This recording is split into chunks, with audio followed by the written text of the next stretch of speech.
नमस्कार प्यारे मित्रों, आप सभी का द फ्यूचर के इस यूट्यूब चैनल पर पुनः एक बार स्वागत है। आज के इस वीडियो में हम बात करने वाले हैं राज्य की नीति के निर्देशक तत्वों की। हाँ, जो डायरेक्टिव प्रिंसिपल्स हैं उनकी हम बात करेंगे। एक मोस्ट इम्पॉर्टेंट टॉपिक है ये हमारे इंडियन कॉन्स्टिट्यूशन का। एक बार पुनः आप सभी को याद दिला दें कि आप सभी के बीपीएससी प्री एग्ज़ाम की जो आप तैयारी में लगे हुए हैं, 71वीं बीपीएससी प्री एग्ज़ाम के, आपकी तैयारी में थोड़ा सा अंशदान करने के लिए, एक आंशिक अंशदान करने के लिए हम लोग अपने इस यूट्यूब चैनल पर भारतीय संविधान या भारतीय राज्य व्यवस्था को समर्पित एक वीडियो सीरीज लेकर के आए हैं। और उस वीडियो सीरीज़ का हमने नाम दिया है संपूर्ण भारतीय संविधान, जिसमें हम आर्टिकल फर्स्ट से आर्टिकल लास्ट यानी 395 जितने भी आर्टिकल्स इसके अंतर्गत आएंगे, सारे आर्टिकल्स को जो है वो हम देखेंगे।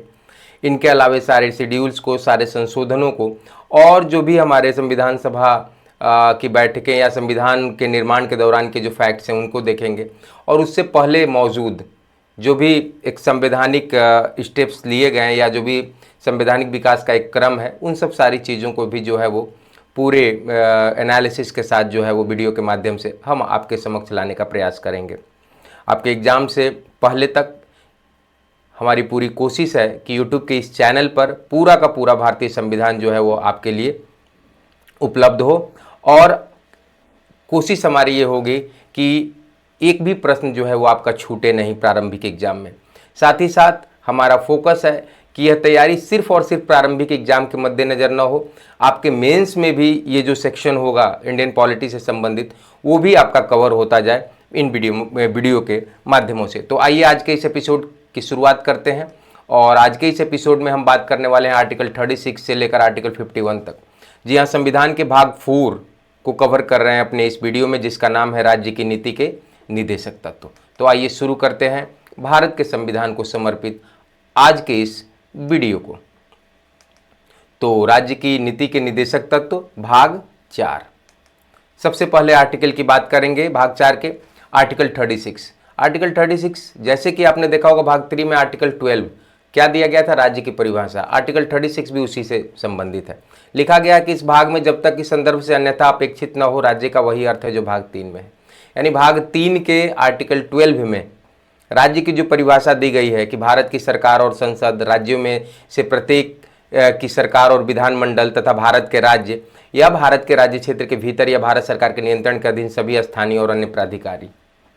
मतलब आर्टिकल 12 में भाग 3 के अंतर्गत आर्टिकल 12 में राज्य की जो परिभाषा दी गई है, हूबहू वही चीज़ जो है वो आर्टिकल 36 भी राज्य की परिभाषा में वही चीज़ यहाँ भी शामिल है। अगर अपेक्षित रूप से या अन्यथा कोई दूसरा संदर्भ न हो तो जो आर्टिकल 12 में भाग 3 के अंतर्गत जो राज्य की परिभाषा है, सेम परिभाषा जो है वो आर्टिकल 36। यानी कि आप कह सकते हैं कि भाग 4 में जहाँ जहाँ राज्य शब्द का प्रयोग किया जाएगा, वहाँ वहाँ आप समझिए कि जो है वो उस शब्द से जो है जो भी चीज़ें अभिप्रेत होंगी, वो जैसे कि भारत की संसद हो गई, भारत की सरकार हो गई, राज्यों की सरकार हो गई, राज्य विधानमंडल हो गया।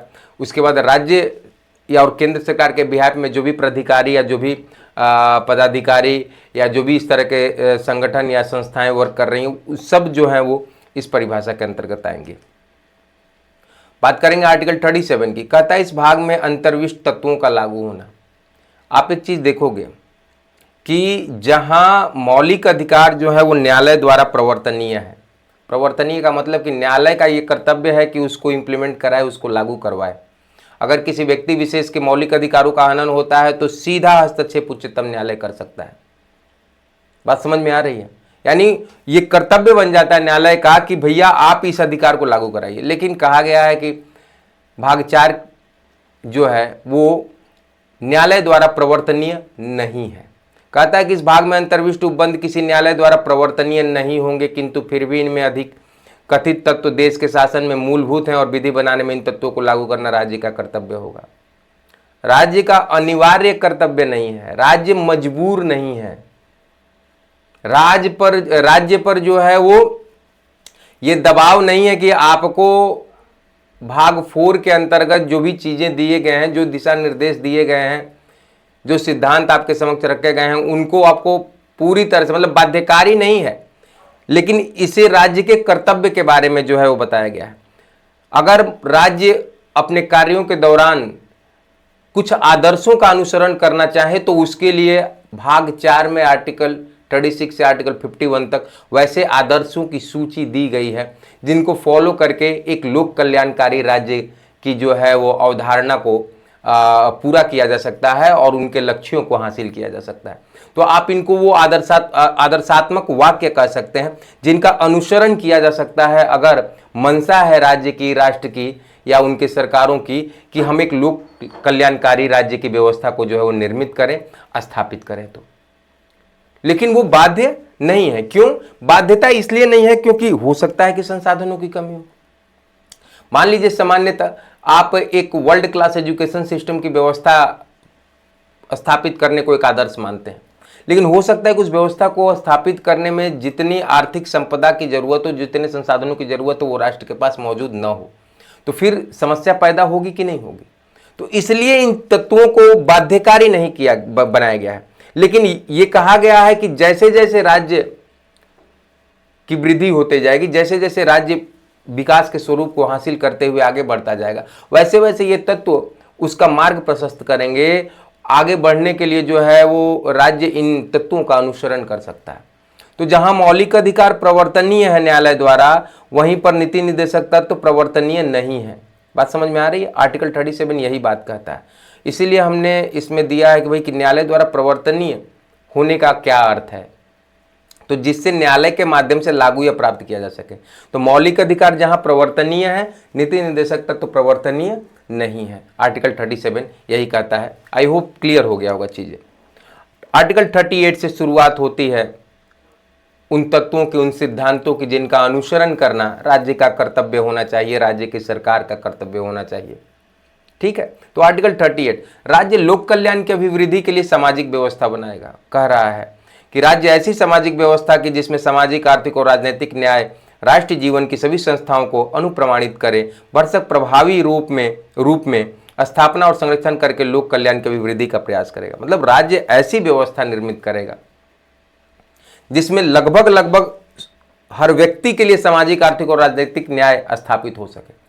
ऐसा न हो कि मतलब कि एक ही राष्ट्र के अंदर आर्थिक असमानता, सामाजिक असमानता की खाई इतनी बड़ी हो जाए कि कहना पड़े कि एक ही राष्ट्र में 2 राष्ट्र बस रहे हैं। देखते हैं अब कभी कभी इस तरह के टर्मिनोलॉजी का प्रयोग किया जाता है कि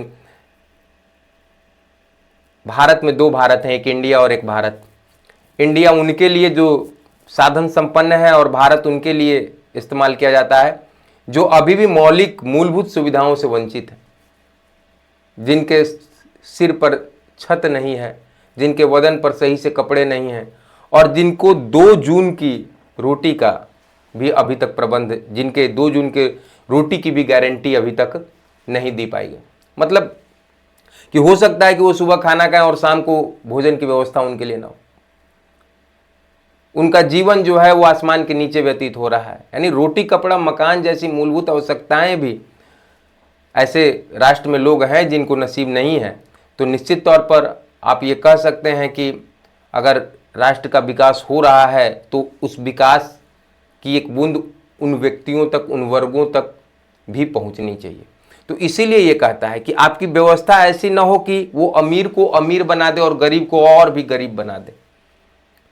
आपकी व्यवस्था ऐसी बिल्कुल नहीं हो कि एक तरफ बहुत सारे शक्तिशाली लोग हों और दूसरी तरफ जो है वो दुर्बल वर्गों का जो है वो एक ये हो जाए। सामाजिक रूप से व्यवस्था ऐसी बिल्कुल ना हो कि एक लोग अपने आप को सर्वोच्च कहें और दूसरे लोगों को जो है वो निम्न कोटि का माने। आपकी व्यवस्था बिल्कुल ऐसी। तो कहता है कि ये कर्तव्य होगा मतलब राष्ट्र का या राष्ट्र की सरकारों का कि आप ऐसी व्यवस्था बनाएं जिससे राजनीतिक, आर्थिक और सामाजिक असमानताओं की खाई को पाटा जा सके। ऐसा ना हो कि उन व्यवस्थाओं की वजह से खाइयां बढ़ती जाए और उनको प्रभावी करने का भी जो है वो राज्य को प्रयास करना चाहिए ताकि ज़्यादा से ज़्यादा असमानता की खाई को पाटा जा सके, चाहे वो राजनीतिक स्तर पे हो, आर्थिक स्तर पे हो, शैक्षणिक स्तर पे हो या सामाजिक स्तर पे हो। इसी का दूसरा, राज्य विशिष्टतया आय की असमानताओं को कम करने का प्रयास करेगा। जैसा हमने कहा भाई आर्थिक असमानता एक बहुत बड़ा मुद्दा आज भी है, पहले भी था।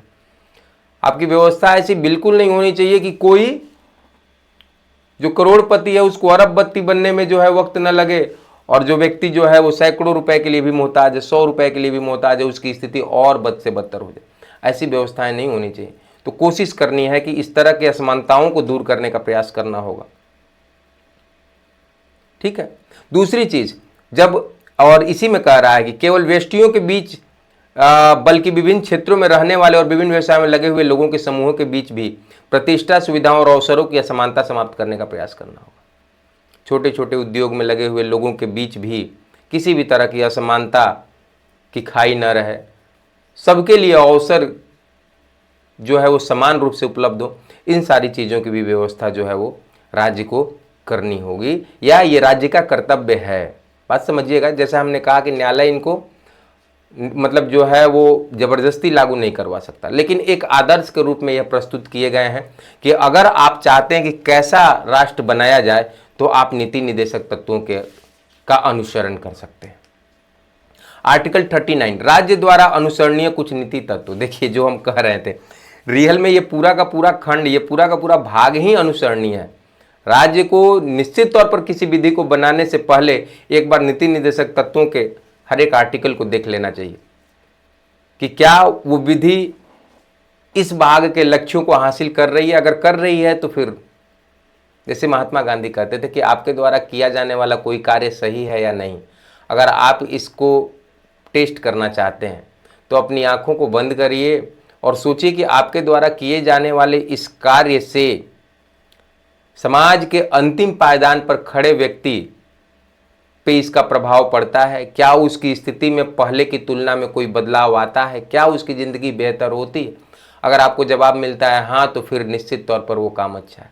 तो मैं भी वही कह रहा हूँ कि अगर कोई विधि बनाई जा रही है तो राष्ट्र और राष्ट्र की सरकारें उस नीति निर्देशक तत्वों के इन भागों का अनुसरण करें और टेस्ट करके देखें कि क्या उस विधि में या उस विधि के द्वारा इस भाग के लक्ष्यों को पूरा करने का कार्य हो पा रहा है। क्या उस विधि में यह व्यवस्था है कि इस भाग का कोई ना कोई एक लक्ष्य हम पूरा कर पा रहे हैं? अगर हाँ, तो निश्चित तौर पर वो विधि जो है वो लोक कल्याणकारी है।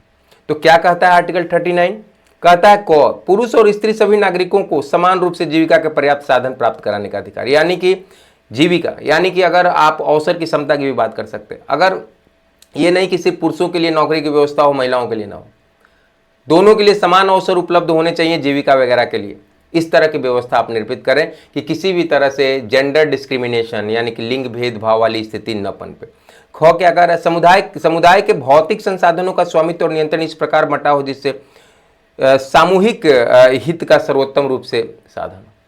मतलब कि अगर राष्ट्र का संसाधन है तो उसका बंटवारा इस प्रकार हो कि लगभग हर वर्ग तक सामूहिक रूप से उसका हित जो है, मतलब कि हर वर्गों को उसका लाभ मिले।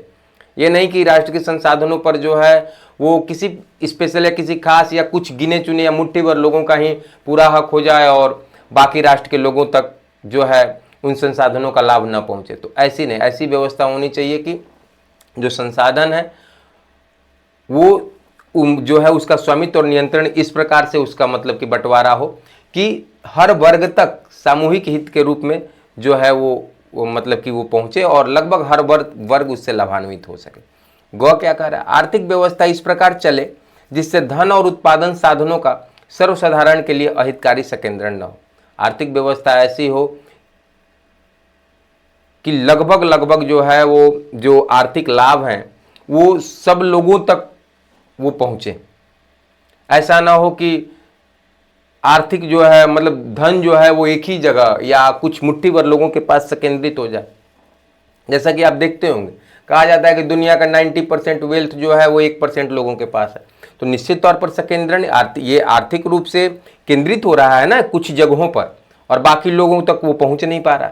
तो ऐसी व्यवस्था नहीं होनी चाहिए। व्यवस्था ऐसी होनी चाहिए कि जो है वो हर व्यक्ति तक जो है वो आर्थिक लाभ पहुंचे, हर सामाजिक समूह तक वो आर्थिक लाभ पहुंचे।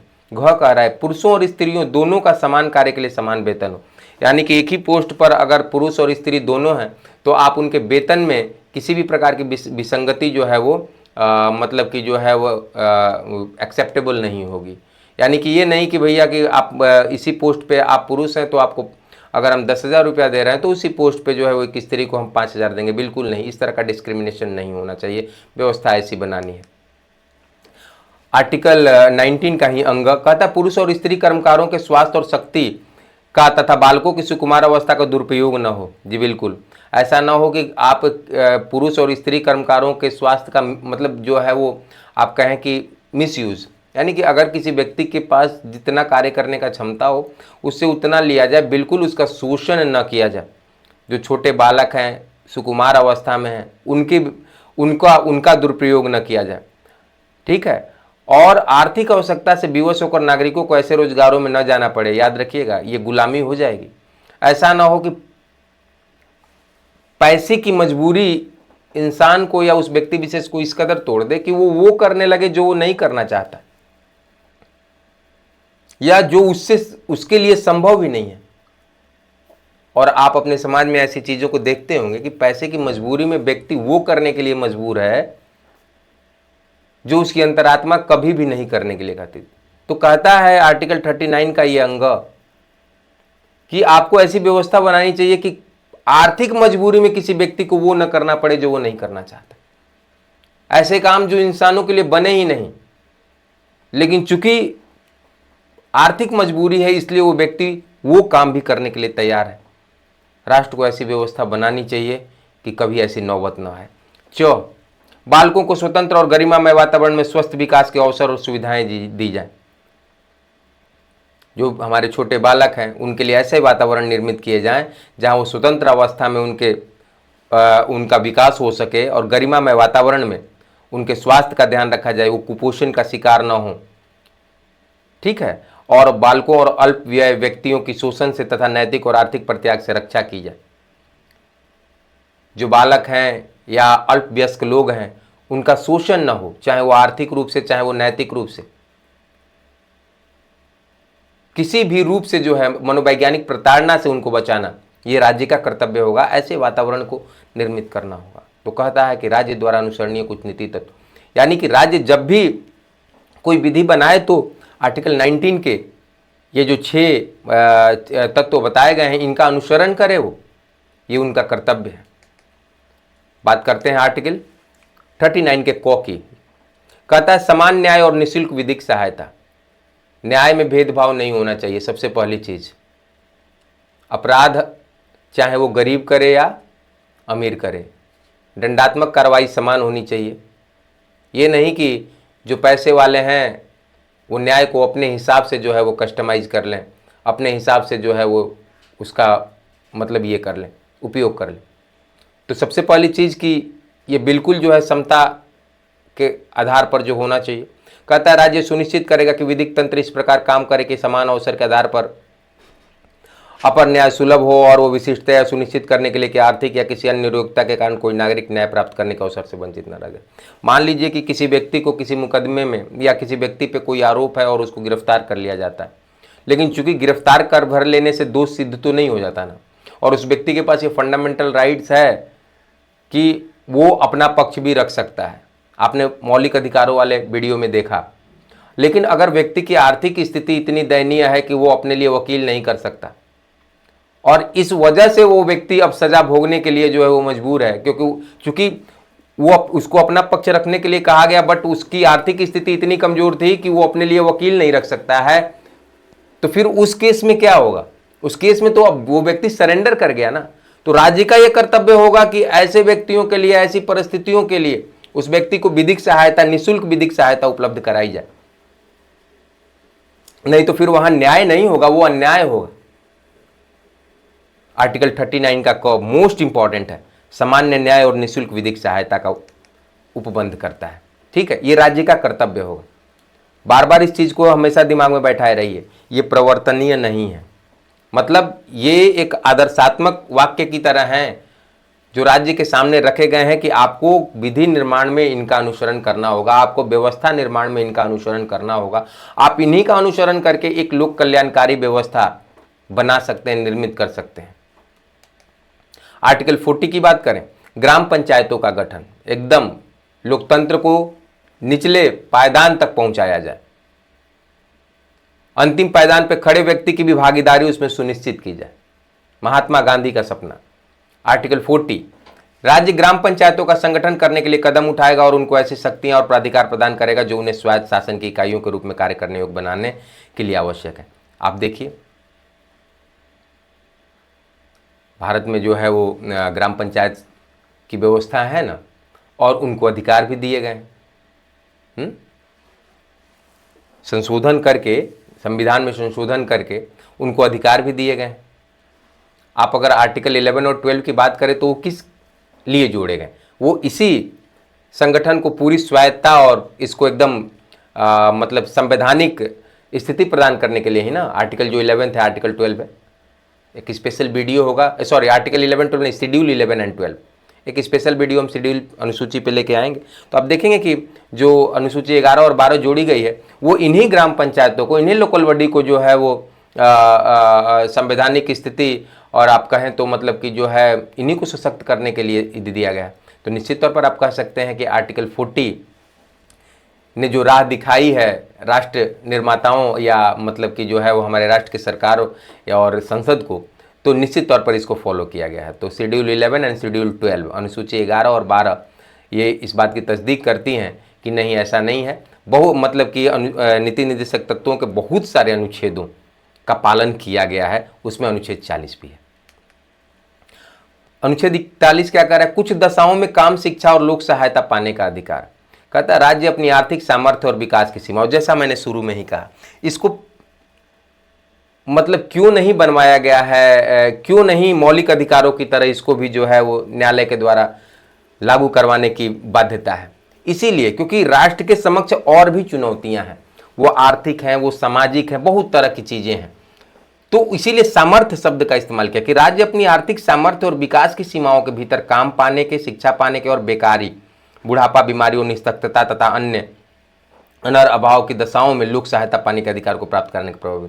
आप देखिए, वृद्ध लोगों के लिए पेंशन की व्यवस्था, सरकारी अस्पतालों में जो है फ्री इलाज की व्यवस्था, 6 से 14 वर्ष के बच्चों के लिए अनिवार्य शिक्षा, वो भी निःशुल्क। क्या लगता है आपको, आर्टिकल 41 को फॉलो कर रही है सरकार? बिल्कुल कर रही है। आर्टिकल 41 का अनुसरण किया गया है, तभी तो जो है वो आपको आर्टिकल 21 का क देखने को मिलता है। तभी तो जो है वो लोक कल्याणकारी राज्य में जो है वो इस तरह की व्यवस्थाएं देखने को मिलती हैं। तभी तो वृद्ध जनों के लिए पेंशन की व्यवस्था देखने को मिलती है। इसके अलावे अब ये कहता है कि बेकारी, शिक्षा पाने का अधिकार तो हो, बेकारी से भी निजात मिलाने यानी रोजगार पाने का भी अधिकार जो है लोगों को हो। हालांकि रोजगार पाने का अधिकार मौलिक अधिकार जैसा लगता है, बट है नहीं ना। लेकिन राज्य का ये कर्तव्य है कि ज़्यादा से ज़्यादा लोगों के लिए रोजगार के अवसर उपलब्ध कराए। और वो दिन भी दूर नहीं होगा जब सरकारें इतनी सक्षम हो जाएं, या राष्ट्र आपका इतना सक्षम हो जाए कि राष्ट्र के हर एक नागरिक को जो है वो रोजगार उपलब्ध करा पाए। तो आर्टिकल 41 इन बातों का उल्लेख करता है। आर्टिकल 42 काम की न्याय संगत और मानवोचित दशाओं का तथा प्रसूति सहायता का। भाई काम तो करना ही है, लोग रोजगार पाना भी चाहते हैं, उनको रोजगार उपलब्ध भी है, लेकिन क्या वो परिस्थितियां कैसी होंगी जहां पे वो व्यक्ति काम कर रहा है? ऐसा तो नहीं कि जो है वो व्यक्ति जो है वो काम कर रहा है और वहां की परिस्थितियां बिल्कुल जो है वो पशुओं के लायक हों। ऐसी व्यवस्था तो नहीं है जहां पे मतलब कि जिस वातावरण में एक इंसान के रूप में काम करना सक्षम नहीं है, मतलब संभव नहीं है, लेकिन व्यक्ति मजबूर है उस व्यवस्था में भी काम करने के लिए। तो नहीं, ये कहता है कि राज्य काम की न्याय संगत और मानवोचित दशाओं को सुनिश्चित करने के लिए और प्रसूति सहायता के लिए बंद करेगा। प्रसूति सहायता तो स्पेशली महिलाओं का, और अगर काम जहां पे तो वहां वातावरण सही हो, व्यक्ति के लिए वातावरण हो, स्वच्छ व्यवस्थाएं हो। ये नहीं कि बिल्कुल दुर्गम परिस्थितियों में किसी व्यक्ति को काम करने के लिए मजबूर किया जाए, तो राज्य ऐसी व्यवस्थाएं भी करेगा। आर्टिकल 43 कर्मकारों के लिए निर्वाह मजदूरी आदि। राज्य उपयुक्त विधान या आर्थिक संगठन द्वारा किसी अन्य रीति से कृषि के, उद्योग के या नए प्रकार के सभी कर्मकारों को काम, निर्वाह मजदूरी, शिष्ट जीवन स्तर और अवकाश का संपूर्ण उपभोग सुनिश्चित करने वाली काम की दशाएं और सामाजिक और सांस्कृतिक अवसर प्राप्त कराने का प्रयास करेगा। आ गई बात। अब जैसे कि मैं सीधा समय कहता हूँ कि अगर कोई वर्क कर रहा है तो लेबर लॉ है ना, जब आप काम करते हैं तो आपके पास भी बहुत सारे अधिकार होते हैं। आपके लिए कैजुअल लीव की व्यवस्था होती है, आपके लिए साप्ताहिक अवकाश की व्यवस्था होती है, काम के घंटों की। ये भी नहीं है कि कोई आपसे 20 घंटा, 24 घंटा, 16 घंटा, 18 घंटा लगातार काम करवाए। तो ये क्यों कह रहा है कि भाई कहने का, और एक न्यूनतम मजदूरी तक की भी व्यवस्था होती कि इससे कम मजदूरी पे आपसे काम नहीं करवाया जा सकता। तो इन सब सारी चीजें जो आपको देखने को मिलती हैं, या कहें तो लेबर लॉ हुआ, या मतलब कि जो है वो कर्मचारियों के लिए जो वेलफेयर्स के चीज़ें होती हैं, कहीं ना कहीं उन चीज़ों का, उन विधियों के और उन व्यवस्थाओं का निर्माण करने में आर्टिकल 43 को जो है वो फॉलो किया जाता है। आर्टिकल 43 का उद्योगों के प्रबंध में कर्मकारों का भाग लेना। निश्चित तौर पर जब कोई फर्म या कोई उद्योग जो है उसमें कोई नीति या कोई चीज़ बनाई जा रही है, तो उसमें जो काम करने वाले कर्मचारीगण हैं उनका भी पार्टिसिपेशन हो, उनसे भी राय और उनसे भी परामर्श लिया जाए। आप देखेंगे बहुत सारे उद्योगों में जो यूनियंस होते हैं, वो यूनियन किन के होते हैं? कर्मचारियों के यूनियन होते हैं, और उसमें जो नेता भी होते हैं वो कर्मचारियों के ही बीच के होते हैं। और निश्चित तौर पर बहुत सारे लॉ वगैरह को बनाने में और उद्योगों में बहुत सारे नियमों के लिए जो है उनसे परामर्श लिए जाते हैं, उनसे डिसीजन लिए जाते हैं। तो आर्टिकल 43 का ये प्रावधान करता है कि राज्य किसी उद्योग में लगे हुए उपक्रमों में, स्थापनों में या अन्य संगठनों के प्रबंध में कर्मकारों का भाग लेना सुनिश्चित करे कि भाई उनका भी उसमें पार्टिसिपेशन हो, उनकी भी राय ली जाए और उनको भी अवगत कराया जाए कि क्या निर्णय लिए जाने हैं और उनके राय का महत्व दिया जाए। ठीक है, इससे क्या होता है कि एक स्टेक होल्डर होने के नाते जवाबदेही और रिस्पॉन्सिबिलिटी और जो है वो कर्मचारियों की भी बढ़ती है, और वो ये महसूस करते हैं कि भाई उनकी भी राय ली गई। ये नहीं कि गुलामों की तरह उन पे ये चीज़ें थोप दी गई कि भैया ये चीज़ आपको करना है। वो कर्मचारी हैं, गुलाम नहीं है। इस चीज़ को हमेशा समझना होगा।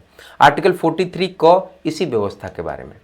आर्टिकल 43 का खो सहकारी समितियों का पेशेवर प्रबंधन, कोऑपरेटिव सोसाइटी। आप अपने इर्द गिर्द देखते होंगे। राज्य का कर्तव्य होगा कि वह कानून द्वारा या इसके अंतर्गत बंद करके सहकारी समाजों की स्वैच्छिक गठन, उनकी स्वायत्ता और कार्यप्रणाली का लोकतांत्रिकीकरण तथा उनकी व्यावसायिक कार्यकुशलता और उनके प्रबंध के व्यावसायिक सिद्धांतों पर आधारित होने को प्रोत्साहित करेगा। अगर वर्तमान में आप केंद्र की सरकार को देखें तो इन्होंने सहकारिता मंत्रालय का गठन किया, जो कि पहले नहीं था, और वर्तमान में होम मिनिस्टर साहब जो हैं हमारे अमित शाह जी, उनके पास ये सहकारिता, तो पहली बार सहकारिता मंत्रालय भी बनाया गया। अब आप समझ सकते हो, और सहकारी समितियों के सशक्तिकरण के लिए बहुत सारे काम हो रहे हैं, उनको स्वायत्त शासी बनाया जा रहा है। तो अब आप कह सकते हैं कि आर्टिकल 43 के ख का अनुसरण सरकार कर रही है, और सहकारी समितियों के पेशेवर प्रबंधन के लिए वो कहीं ना कहीं ज्यादा समर्पण के साथ आगे आ रही है।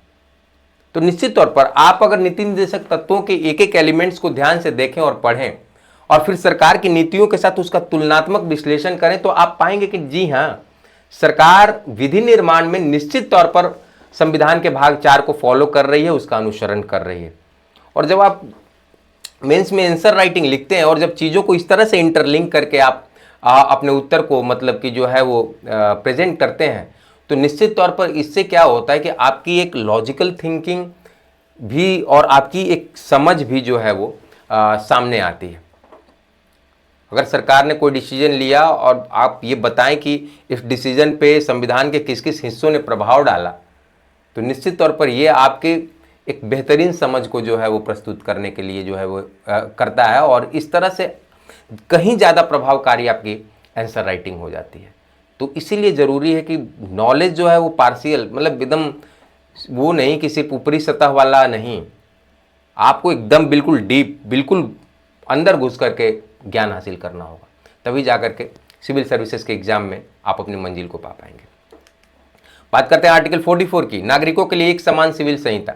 जी हाँ, चूंकि आप जानते हैं कि ये भाग जो है वो अनुसरण करने वाला है, तो अभी तक तो एक समान सिविल संहिता वाली कोई व्यवस्था नहीं है जिसको यूसीसी, यूनिफॉर्म सिविल कोड कहा जाता है। बट आपने देखा होगा उत्तराखंड में यूसीसी वहाँ की राज्य सरकार ने लाई, तो हो सकता है कि आने वाले दिनों में आपको केंद्र स्तर पर भी यूसीसी देखने को मिले।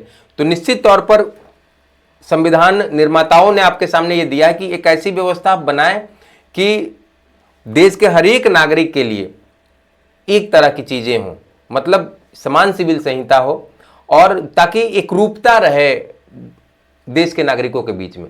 ये नहीं कि जो है वो धार्मिक और संस्कृति या तमाम आधार पर जो उनके बीच या उनके रीति रिचुअल्स जो होते हैं उनके बीच बहुत सारे जो असमानताएं दिखती हैं। राष्ट्र की ये कोशिश होनी चाहिए कि उन सब का संरक्षण करते हुए एक ऐसी व्यवस्था बनाए और राष्ट्र के सभी व्यक्तियों के लिए एक प्रकार सिविल संहिता डेवलप कर सके।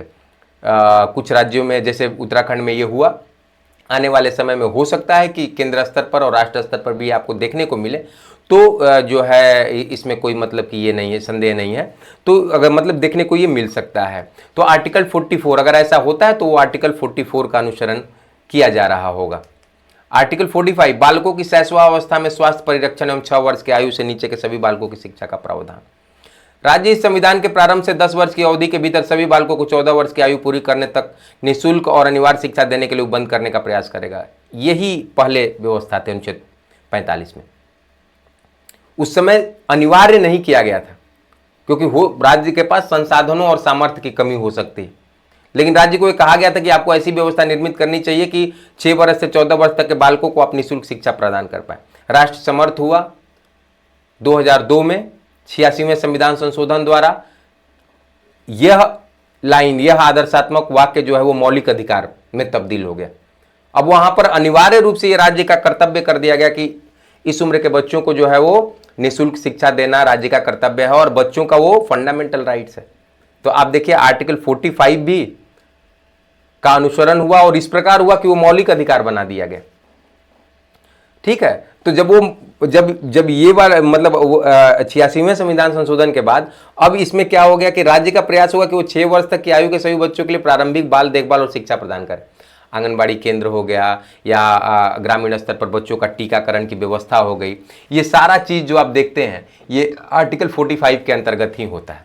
ठीक है, तो पहले ये आर्टिकल 45 था, 6 से 14 वर्ष के बच्चों के लिए निःशुल्क शिक्षा की भी बात करता था, लेकिन 2002 में 86वें संविधान संशोधन के बाद जब शिक्षा का अधिकार मूल अधिकार बन गया तब फिर आर्टिकल 45 की लाइन जो है वो अब ये हो गई कि राज्य का प्रयास होगा कि वो 6 वर्ष तक की आयु के सभी बच्चों के लिए प्रारंभिक बाल देखभाल और शिक्षा प्रदान करे।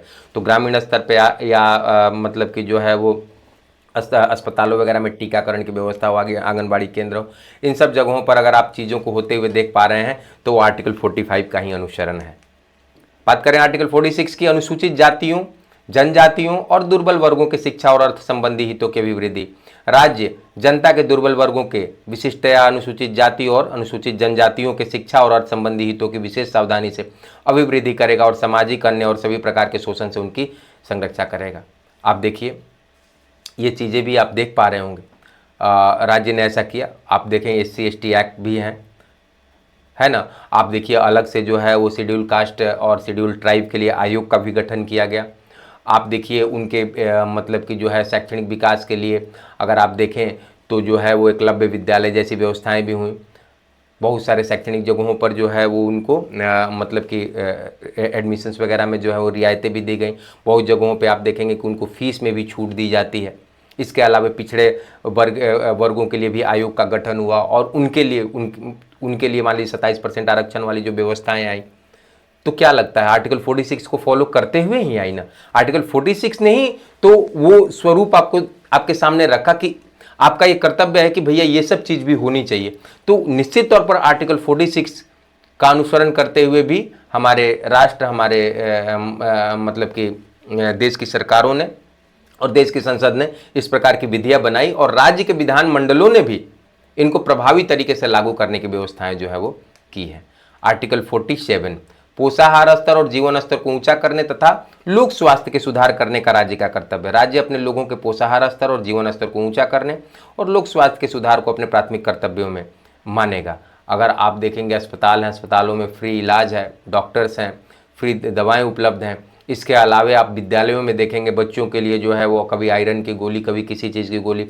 इसके लिए आपने पोलियो वाला अभियान देखा होगा। इसके बाद भी अभी आप देखो तो फाइलेरिया वगैरह की गोली जो है वो लगभग भारत के हर नागरिकों को खिलाने का ग्रामीण स्तर पे छोटे बच्चों के लिए टीकाकरण की व्यवस्था तो और टीकाकरण की व्यवस्था वगैरह को अगर आप देखें तो निश्चित तौर पर राष्ट्र जो है वो आर्टिकल 47 को ध्यान में रखते हुए जो है वो आगे बढ़ रहा है और निश्चित तौर पर मतलब कि जो है वो ये चीज़ें भी देखने को मिलती हैं। ठीक है। आर्टिकल 48 कृषि और पशुपालन के संगठन से संबंधित है। कहता है कि राज्य कृषि और पशुपालन को आधुनिक और वैज्ञानिक प्रणालियों से संगठित करने का प्रयास करेगा। आप देखेंगे बहुत सारे जो है मतलब कि अगर आप देखें करनाल वगैरह में तो इस तरह के संस्थाएं बनाए गए हैं जहां पे मतलब कि पशुओं के चिकित्सा और इन चीज़ों पे भी बहुत सारा ये हुआ है। आप इंसानों के अस्पताल के अलावा पशुओं के अस्पताल की भी व्यवस्था को आप देखेंगे जगह जगह पर। इनके अलावे जो है आप देखेंगे कि बहुत सारे राज्य या कानून ऐसा भी बनाते हैं ताकि पशुओं की तस्करी और उनका वध वगैरह जो है वो निषेध किया जा सके। तो निश्चित तौर पर मतलब कि वो इसी आर्टिकल का 48 का इसी आर्टिकल के तहत गाय, बछड़े और अन्य दुधारी या वाहक पशु जो बैल वगैरह हैं इनके नस्लों में सुधार के लिए भी काम किए जा रहे हैं और इनके वध को प्रतिबंधित किया गया है। बहुत सारे राज्यों में आप देखेंगे कि गौ हत्या या गौवंश की हत्या जो है वो प्रतिबंधित है। तो कहीं ना कहीं आर्टिकल 48 का ही अनुसरण करके वैसे कानून जो है वो अस्तित्व में लाए गए हैं। बात करें आर्टिकल 48 के क की, पर्यावरण का संरक्षण तथा संवर्धन और वन्य तथा वन्य जीवों की रक्षा। इस भीषण गर्मी में आप महसूस करते होंगे कि पेड़ और पौधे कितने आवश्यक हैं। जब एयर क्वालिटी इंडेक्स गड़बड़ा रहा है हमारे शहरों का, जब बिना सिगरेट पिए भी हमारे फेफड़े खराब हो रहे हैं और बिना किसी भी प्रकार का मद्यपान किए हुए भी हम रोगग्रस्त हो रहे हैं, तो निश्चित तौर पर आपको ये महसूस हो रहा होगा कि वातावरण की शुद्धता कितनी ज़्यादा ज़रूरी है। तो ये राज्य का कर्तव्य होगा कि वो पर्यावरण का संरक्षण करे, उनका संवर्धन करे और वन्य तथा वन्य जीवों की रक्षा करने का भी जो है वो प्रयास करे। आर्टिकल 48 का को। आर्टिकल 49 राष्ट्रीय महत्व के संस्मारकों, स्थानों और वस्तुओं का संरक्षण। चाहे वो आपका लाल किला हो, चाहे वो आपका ताजमहल हो, चाहे मतलब कि बहुत सारे मंदिर हों, आप देख रहे होंगे विश्व धरोहर वाले। तो ये इन सारे ही राष्ट्रीय महत्व के इन सारे स्मारकों, स्थानों और वस्तुओं का संरक्षण ताकि उनको बचाया जा सके। आप सारनाथ वगैरह कभी गए होंगे, वहाँ पे आप देख रहे होंगे कि हजारों साल पुराने जो है वो स्तूप जो है उनको संभालने का पूरा प्रयास हो रहा हो। आप सोचते होंगे कि इनका क्या ही महत्व है, क्यों नहीं महत्व है, ये सोचिए क्यों नहीं महत्व है। वो आपके राष्ट्र की धरोहर है और उनका संरक्षण जो है वो राष्ट्र का कर्तव्य है, आर्टिकल 49 कहता है। ठीक है। तो संसद द्वारा बनाई गई विधि द्वारा या उसके अधीन राष्ट्रीय महत्व वाले घोषित किए गए कलात्मक एवं ऐतिहासिक अभिरुचि वाले प्रत्येक संस्मारकों या स्थान या वस्तु का यथास्थिति विरूपण, विनाश, अपसारण, व्यय, निर्यात से संरक्षण करना राज्य। ये नहीं कि कोई व्यक्ति जाए और उनको नष्ट कर दे। हजारों साल पुरानी चीज़ें जो हैं वो आप देखेंगे कि मतलब कि संग्रहालयों में रखी गई हैं। खुदाइयों में मिलने वाले मतलब कि उपकरण उनको संभाल करके रखा गया है। ऐसे स्थान जो राष्ट्रीय महत्व के हैं, जिनका एक ऐतिहासिक महत्व है, उनको संजो करके रखा गया है। वो इसीलिए क्योंकि आर्टिकल 49 कह रहा है। आर्टिकल 49 क्योंकि हम अपने इतिहास पर अपने गर्व कर सकें, हम अपने पूर्वजों द्वारा बनाई गई कलाकृतियों पर गर्व कर सकें।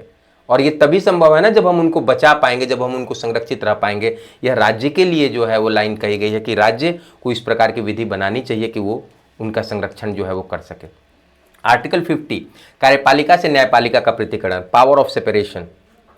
आपने जो है वो शक्ति का पृथक्करण सिद्धांत पढ़ा होगा अगर आप राजनीतिक विज्ञान के छात्र रहे हैं तो। न्यायपालिका, कार्यपालिका और ये क्या कहते हैं, कार्यपालिका, न्यायपालिका और विधायिका, इन तीनों का जो है अलग अलग मतलब कि जो पावर, तो ये सिद्धांत और अमेरिका में ये बखूबी लागू है। लेकिन यहाँ आर्टिकल 50 कह रहा है कार्यपालिका से न्यायपालिका का पृथक्करण। इसीलिए कह रहा है ताकि न्यायपालिका स्वतंत्र रहे। कार्यपालिका अगर कोई कार्य करती है और वो विधि सम्मत नहीं है तो न्यायपालिका उसको वो कार्य करने से रोके या उसको कटघरे में खड़ा कर सके। नहीं ऐसा होगा कि कार्यपालिका और न्यायपालिका एक हो जाए या कार्यपालिका जो है वो न्यायपालिका पर हावी हो जाए, तो फिर कार्यपालिका अपने हर कार्य को जो है वो जस्टिफाई करवा लेगी जो है वो न्यायपालिका से। बात समझ में आ रही है। विधायिका ने जो कानून बनाया है, कार्यपालिका उसको एग्जीक्यूट कर रही है। अब विधायिका द्वारा बनाया गया कानून जो कार्यपालिका के द्वारा एग्जीक्यूट किया जा रहा है वो विधि सम्मत है कि नहीं, यह देखने का कार्य न्यायपालिका का। अगर न्यायपालिका और कार्यपालिका में आपस में जो है वो मतलब कि वो मिल जाएं या ये दोनों एक हो जाएं, तो फिर कार्यपालिका के द्वारा किया गया कोई भी कृत्य न्यायपालिका गलत कैसे ठहराएगा अगर वो गलत है तो इसीलिए कहा गया कि नहीं, दोनों के शक्ति का प्रतिकरण होना चाहिए ताकि न्यायपालिका की अपनी जवाबदेही रहे और वो कार्यपालिका के गलत कार्यों पर जो है वो प्रश्न चिन्ह लगा सके और उनको रोक सके। तो इसलिए कहा गया कि नहीं, आर्टिकल 50 बहुत इंपॉर्टेंट है, कार्यपालिका से न्यायपालिका का प्रतिकरण। हालांकि जो है वो अगर तीनों ही चीजें, विधायिका, कार्यपालिका और न्यायपालिका, तीनों जो शक्ति के प्रतिकरण का जो सिद्धांत है वो एक हेल्दी लोकतंत्र के लिए काफी अच्छा है। और तीनों कहीं शक्ति प्रतिकरण के सिद्धांत के तहत तीनों को ही बिल्कुल अलग अलग होना चाहिए, ये मान के आप चलिए। ये नहीं कि कोई मतलब कार्यपालिका का मतलब जो है वो निरंकुश हो जाए और कुछ भी कर रही है जो विधि सम्मत नहीं है, जो संविधान सम्मत नहीं है। तो कोई तो रोकने वाला होना चाहिए, कोई तो ये कहने वाला होना चाहिए कि जो किया गया है वो विधि के अनुसार है या विधि के अनुसार नहीं है। तो इसलिए जरूरी है कि स्वतंत्र न्यायपालिका की व्यवस्था हो सके और इसीलिए आर्टिकल 50 जो है वो निर्देश देता है कि कार्यपालिका से न्यायपालिका का प्रतिकरण होना चाहिए। आखिरी आर्टिकल, अंतर्राष्ट्रीय शांति और सुरक्षा की अभिवृद्धि राष्ट्र के कर्तव्य हों।